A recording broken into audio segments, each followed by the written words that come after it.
नमस्कार.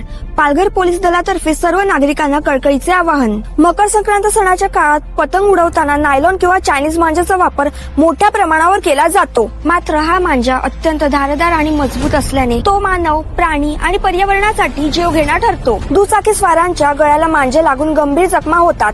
काही प्रकरणांमध्ये तर मृत्यूही ओढवतो. चारचाकी वाहनांच्या सनरूफ मधून डोके बाहेर काढणाऱ्या लहान मुलांसाठीही हा मांजा अत्यंत धोकादायक आहे. एका क्षणात गळा, चेहरा आणि डोळ्यांना गंभीर इजा होऊ शकते. नायलॉन मांजामुळे पक्षी आणि प्राणीही गंभीर जखमी होतात आणि अनेकदा मृत्यूमुखी पडतात. तसेच हा मांजा विघटन न होणारा असल्याने पर्यावरणालाही हानी पोहोचवतो. नायलॉन किंवा चायनीज मांजा वापरणे, विक्री व साठवणूक करणे कायद्याने बेकायदेशीर आहे. दोषी आढळल्यास गुन्हा दाखल होऊन दंड व कारावासाची शिक्षा होऊ शकते. नागरिकांनी सुरक्षित व पर्यावरणपूर्वक कागदी मांजाचा वापर करावा. आनंद साजरा करा, पण कोणाच्याही जीवावर बेतू देऊ नका. जय हिंद, जय महाराष्ट्र.